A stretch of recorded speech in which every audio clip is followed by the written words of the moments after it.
By March 2022, I predicted that Zelensky, the president of Ukraine, whose country was undergoing invasion by Russia, would be declared Time magazine's Person of the Year. My prediction proved correct. Time magazine, a reputable publication from the United States, declared Zelensky Person of the Year with a well-designed background and portrait in yellow and blue. This obviously fascinated me.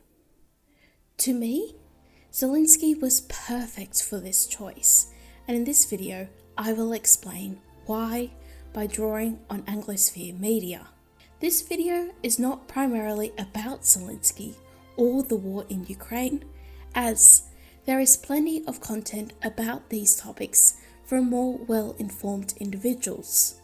Instead, I aim to explore why English-speaking audiences, typically drawn to films and literature, became fascinated with Zelensky and admired him while taking the Ukrainian cause as their own. Because of this, my focus here is drawn more to Time magazine and their audience, as well as publications like it.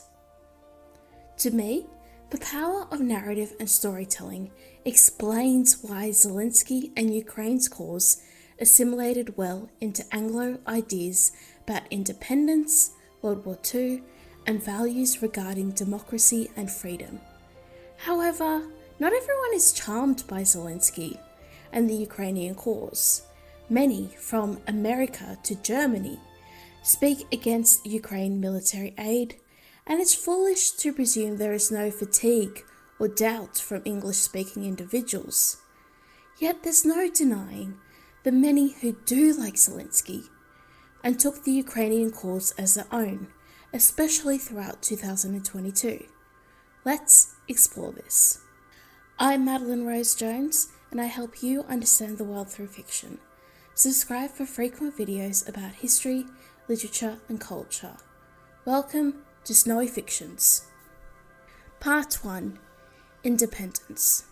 One word captures Anglosphere history, whether in Australia, the United States of America, New Zealand, Canada, or Great Britain, and that is independence.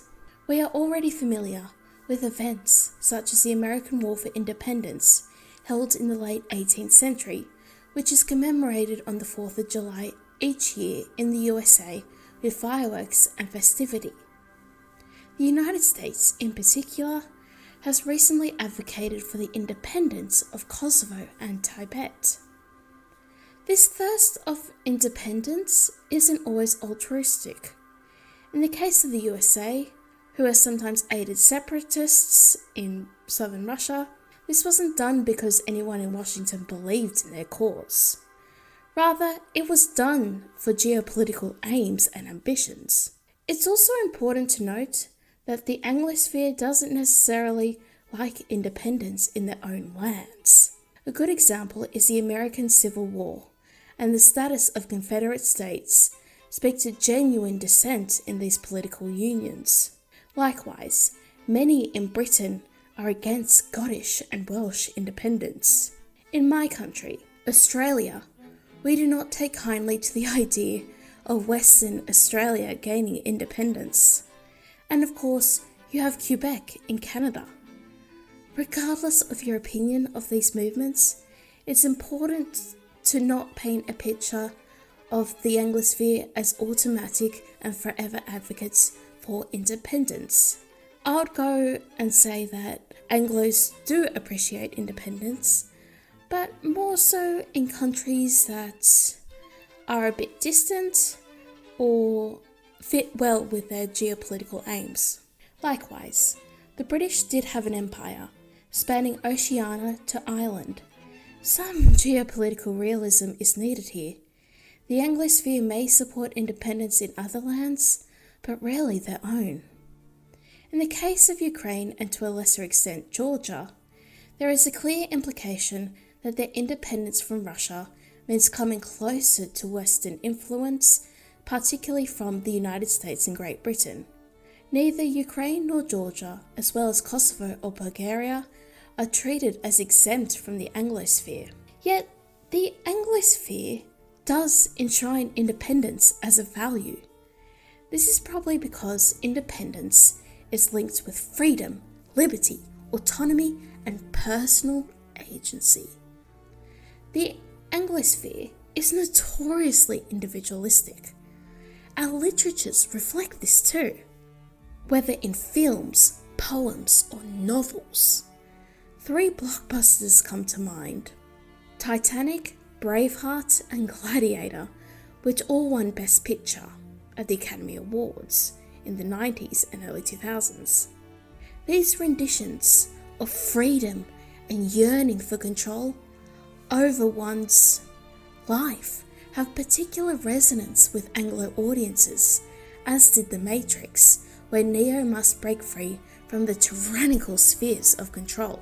In the last decade, there has been significant interest in the lives and experiences of slaves and minorities, as seen in the 2013 award-winning film 12 Years a Slave.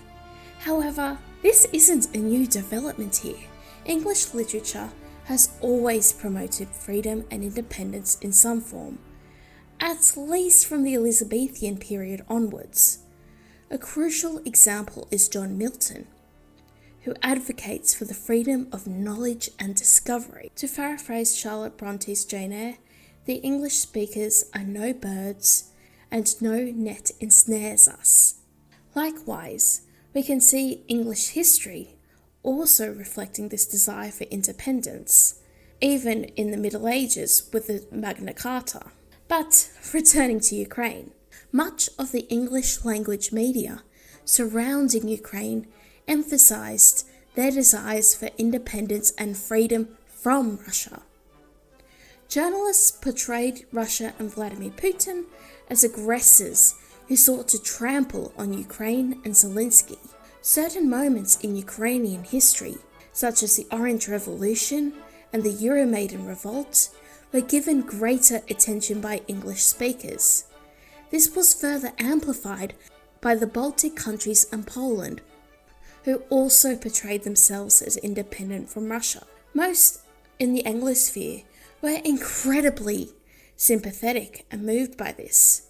Whilst this was partially done for humanitarian and emotional reasons, I would also argue there is something unique about the Anglo world which makes us sympathetic to countries like Ukraine. A few months ago, there was this tweet by NATO on Twitter that was widely mocked, where Ukraine was compared to Harry Potter, the Navy from Avatar, Marvel heroes, and more.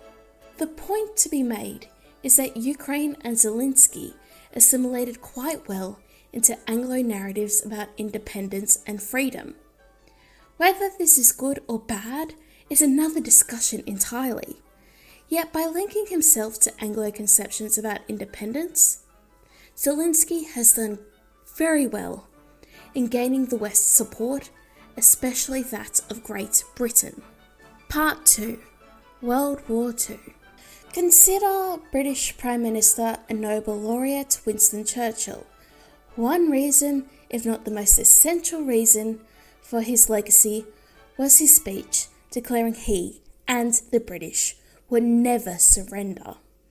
The image of a British Prime Minister standing up to tyrants like Hitler has resonated throughout the generations.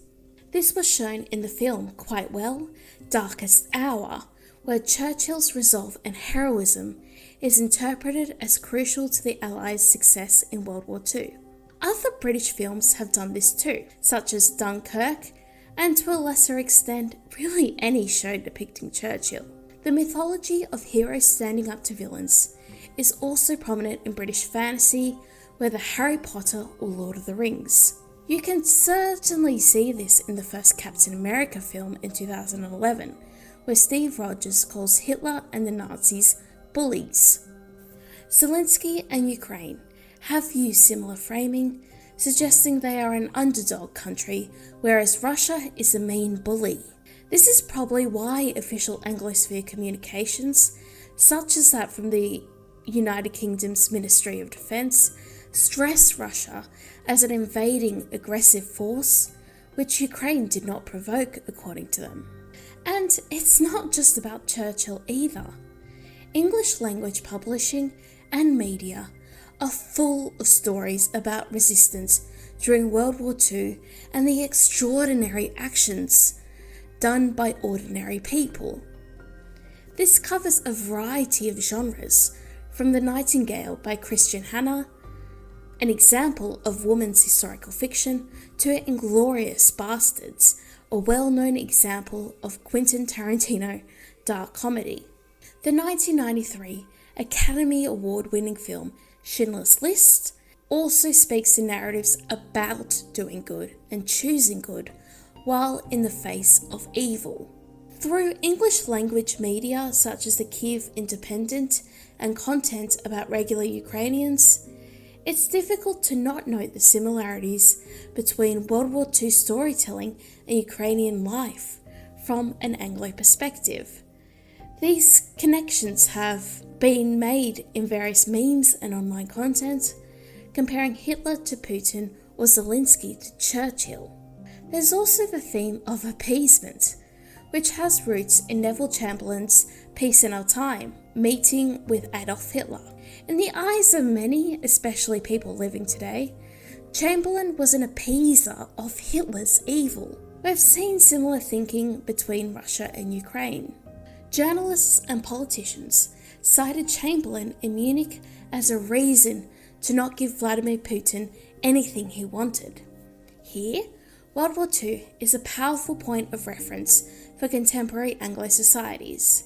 In many ways, the mythos and stories of World War II and Nazi Germany have conquered over traditional morality dating before World War II. I won't give my opinion here because I don't want to get off topic. But it's certainly worth considering our own perspectives and whether it's wise to emphasize World War II in such a fashion. I'm not going to pretend I know the answer, but it's something I would suggest we all think about carefully. Part 3. The Anglosphere View on Europe. One key aspect Zelensky and Ukraine emphasized was Europe and her history with war. Russia's invasion of Ukraine has been framed as part of European history and therefore European destiny. This was also complemented by many social media and communications from the Ukrainian government, articulating that Ukraine was a European country that sought membership in the EU and NATO. This is certainly interesting in the realm of narratology. The best stories have transformation, self-improvement, hope, and enlightenment. Ukraine managed to portray herself as a country with a potentially bright future ahead, and who doesn't love stories where goodness thrives? This was paralleled with motifs about democracy and freedom, which the West values, even if it's a bit superficial at times. All of this made supporting Ukraine and promoting their experiences as necessary to the Anglosphere. Of course, this raises an interesting view on the European continent. When war broke out in Ukraine, many politicians and journalists pointed out the rarity of war on European soil in the post-World War II era. This doesn't mean there hasn't been any war. Of course, the 90s saw conflict in the Balkans, and it's true there has been countless revolutions across Europe, whether it is in Hungary or Romania. Europe has also suffered significant problems with terrorism from Islamic extremists and growing crime, especially in urban areas. Yet, Russia's invasion of Ukraine felt different to many, due to its large, bombastic scale. The photographs of tanks, guns, soldiers, trucks gave an eerie feel. These were reminiscent not only of World War II, but also other conflicts in Africa, the Middle East, and Asia. Most of these images were shared on social media, thus becoming viral, which spoke to the horrifying fusion of the past and the present. In the center of this was Zelensky. He and the Ukrainian people embodied the cruel realities of war. Yet it wasn't just Zelensky, or even Boris Johnson, who had an interesting role to play here. Although exiting the Anglosphere temporarily, I must mention Angela Merkel, who symbolised, at least for me, much of the neoliberal thought concerning global cooperation, trade and diplomacy. So much so, she agreed and cooperated with the Russians over years about oil and trade, even when she was warned not to by certain American leaders like Trump. From this, we can see that the European dream of peace, trade and diplomacy and friendship wasn't just under peril, it was slaughtered by the Russian and Ukrainian war. When one considers everything I've discussed in this video, it's easy to see why Zelensky won the Time magazine Person of the Year. The ability to adapt to another language's narratives, philosophies and stories is not easy, but Zelensky and Ukraine have done very well in that regard. Again, I must stress that this video is more of a comment on the Anglosphere and a welcoming of discussion than about either Ukraine or Russia. Thank you for watching, and if you'd like, subscribe and leave a comment. I welcome all feedback and plan to make more videos on history, literature and culture. I also have an email list and a blog, which are great for those seeking more content. Thanks again, and I'll see you soon.